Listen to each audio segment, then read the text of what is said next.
চারপাশে প্রচুর মানুষের সাথে দেখা হবে, অনেক ভিড় ঠেলে এগোতে হবে, অনেক রকম কথা কানে আসবে। শুধু আপনাকে যেটা করতে হবে সেটা হলো ইগনোর।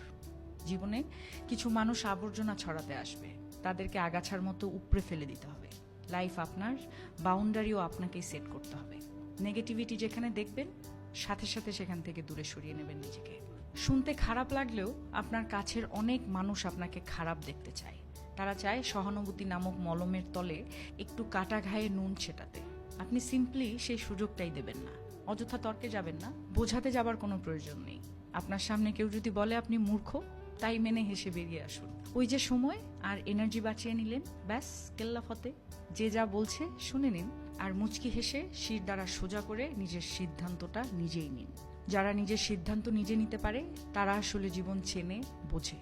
আপনাকে নিয়ে যখন বাকিরা সমালোচনা করতে ব্যস্ত থাকবে, আপনি ঠিক সেই সময়ে গাছ লাগান, ঘুরে আসুন, রং তুলি নিয়ে মনের মতো ক্যানভাস সাজান, বাড়ি গোছান, গল্প পড়ুন, পারলে আরও দুটো সাহিত্য পড়ে নিন, নিজের পুরনো ফটো দেখুন, ব্যাডমিন্টন খেলুন, ছবি তুলুন, চা খেতে বেরিয়ে পড়ুন, নামাজ পড়ুন, পুজো করুন। মোট কথা, তাদের কথায় রিয়্যাক্ট করবেন না একদমই। যা বলছে বলুক, আপনার কানে এলেও ফেলে দিন।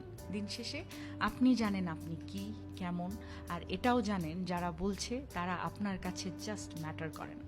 ঠিক এটাই।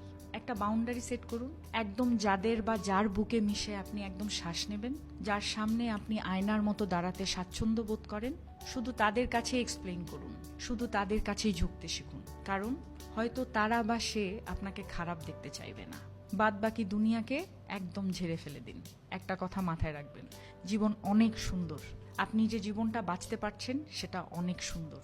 আপনাকে শুধু মাঝে মাঝে বেড়ে ওঠা আগাছাগুলোকে মিটিয়ে ফেলতে হবে, অথবা কোণে একটা কাটাঝড় দেখতে পেলে সাইড কাটিয়ে চলে আসতে হবে। সবকিছুর উত্তর দিতে নেই, সবকিছুতে রিয়্যাক্ট করতে নেই, সবাইকে বোঝানোরও কোনো প্রয়োজন নেই। এগুলো বাদ না দিতে পারলে লসটা আপনারই।